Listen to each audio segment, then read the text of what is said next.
नमस्कार दोस्तों, आप पढ़ रहे हैं कक्षा 10वीं एनसीईआरटी गणित। आज हम पढ़ेंगे प्रश्नावली 5.2 के प्रश्न क्रमांक 19 और प्रश्न क्रमांक 20 को। तो ध्यान से समझना। तो देखिए, समांतर श्रेणी के बारे में हम क्या पढ़ चुके हैं। समांतर श्रेणी को अंग्रेजी में अरिथमेटिक प्रोग्रेशन कहते हैं। इस वजह से हम इसे एपी के द्वारा दर्शाते हैं। और इस समांतर श्रेणी का एनवा पद कहें, व्यापक पद कहें या फिर अंतिम पद कहें, फार्मूला है ए एन बराबर A plus N minus 1 into D होता है। ज्यादातर यही फार्मूला लगता है। यहाँ जो दो हम सवाल कर रहे हैं उसमें हम इसी फार्मूले का प्रयोग करेंगे, तो ध्यान रखना। तो देखिए, प्रश्न 19 है। सुब्बा राव ने 1995 में 5000 के मासिक वेतन पर कार्य आरंभ किया। मतलब 1995 में उसे 5000 एक महीने का वेतन मिलता था।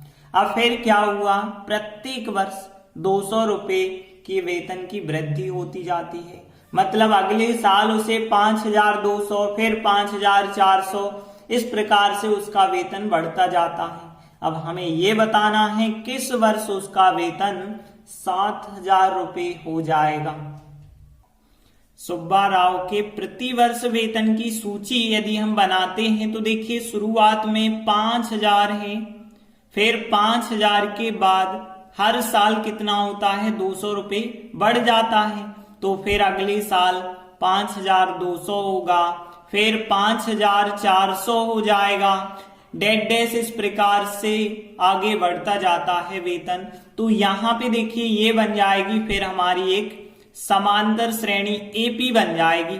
अब देखिए, हमने जो समांतर श्रेणी बनाई है, हमें ज्ञात करना होगा कि 7000 कब इसमें पद मिलेगा, पहला, दूसरा, तीसरा, कौन सा पद 7000 मिलेगा, इसके बारे में हम देखेंगे।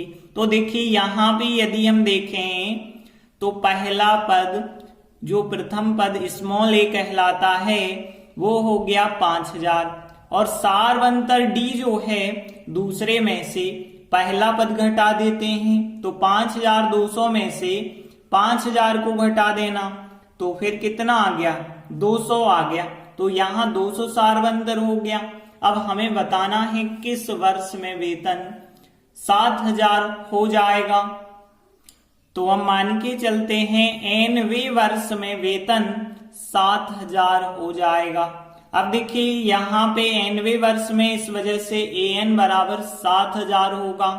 अब एन की जगह एन का फार्मूला जो हमने बताया था, A plus N minus 1 into D होता है, बराबर 7000 लिखते चलना है। अब ए का मान है कितना, 5000 रख दीजिए ए का मान, प्लस एन का तो है नहीं, तो एन माइनस 1, डी का मान कितना है, 200 है, तो 200 लिखा, 7000 के 7000 लिखे। अब आगे देखिए, हम 5000 का पक्षांतर कर देंगे, तो एन माइनस 1 इंटू 200 बराबर 7000, और 5000 का पक्षांतर करेंगे तो वो ऋण के हो जाएंगे इस तरफ। एन माइनस 1 इंटू 200 है, बराबर 7000 में से 5000 घटाएंगे तो 2000 यहाँ पे बचे होंगे। अब देखिए, n माइनस 1 बराबर कितना आएगा, 2000 बटे में 200, यहाँ गुणा में है, गुणा वाली संख्या आ जाएगी बटे में। तो यहाँ 200 बटे में आएंगे तो यहाँ पे 2 0 कट जाएंगे, 20 बटे 2, 20 बटे 2 मतलब कितना आ जाएगा, यहाँ पे 10 आ जाएगा। तो 20 बटे 2 मतलब 10। तो n बराबर देखें, माइनस का 1 है, उस तरफ कर दो, प्लस का 1 हो जाएगा। तो n बराबर 10 और 1 कितना हो गया, 11 हो गया। अब n का मान 11 हुआ है, इसका मतलब है 11वें वर्ष में वेतन 7000 हो जाएगा। अतः 11वें वर्ष में वेतन 7000 रुपए हो जाएगा। इस प्रकार से 19वां सवाल कंप्लीट हुआ। अगला 20वां सवाल है, रामकली ने किसी वर्ष के प्रथम सप्ताह में 5 रुपए की बचत की और फिर अपनी साप्ताहिक बचत में रुपए 1.75 बढ़ाती गई। मतलब यहाँ पे उसने पहले सप्ताह में 5 रुपए बचाए और अगले सप्ताह में 1.75 ज्यादा, फिर और अगले सप्ताह में 1.75 ज्यादा। तो इस प्रकार से 1.75 की बढ़ोतरी होती जा रही है। nवें सप्ताह में उसकी बचत 20.75 हो जाए यदि, तो आपको बताना है n का मान क्या होगा। तो रामकली के साप्ताहिक बचत की बात करें तो उनकी सूची इस प्रकार से बनेगी। देखिए, पहले सप्ताह में उसने 5 रुपए बचाए, फिर अगले सप्ताह में 1.75 ज्यादा, 5 से 1.75 ज्यादा करेंगे तो 6.75 हो जाएंगे। फिर 6.75 में फिर आप इतना आगे जोड़ेंगे तो 8.50 हो जाएंगे।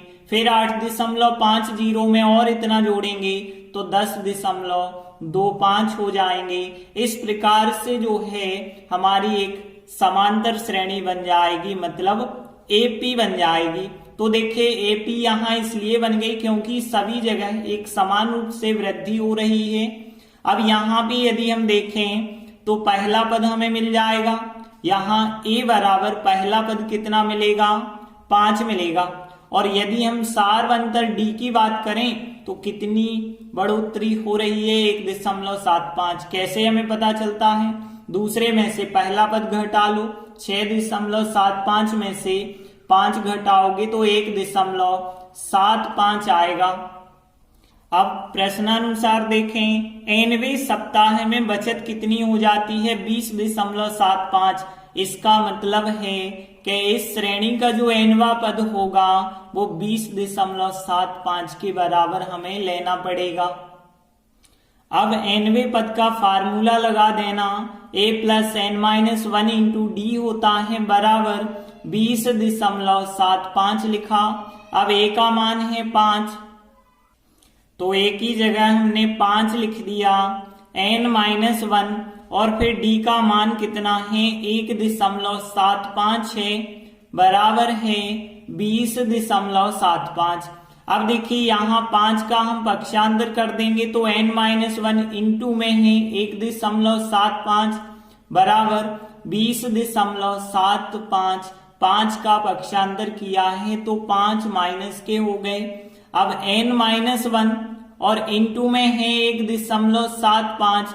अब देखिए, 20 में से 5 घटा दें यदि तो 15.75 वैसे ही रहेंगे। अब हमें देखिए n-1 चाहिए यदि, तो 1.75 का पक्षांतर जो गुणा में है वो बटे में आएगा।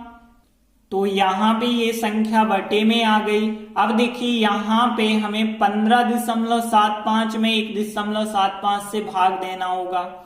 यदि भाग नहीं बनता है देते तो पहले तो आप दशमलव हटा दें।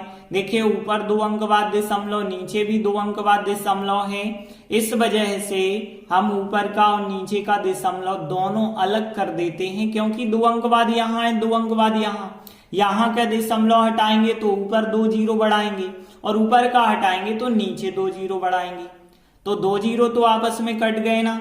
अब देखिए, यहाँ 175 का यदि आप 1575 में भाग देंगे तो 9 बार भाग जाएगा। और आप काट के भी सरल कर सकते हैं, 25 से काटते चलें तो आराम से जो है आपको 9 प्राप्त होगा। n-1 बराबर 9 आ गया, तो n बराबर 9 और माइनस का 1 इस तरफ आएगा तो प्लस का 1 हो जाएगा। n बराबर 9 और 1 कितना हो जाएगा, 10 हो जाएगा। तो फिर n का मान कितना आ गया, 10। और यही हमसे पूछा गया था कि n ज्ञात कीजिए, तो हम लास्ट में लिख देते हैं, अतः n का अभीष्ट मान 10 है। इस प्रकार से प्रश्न 20 भी कंप्लीट हुआ। धन्यवाद।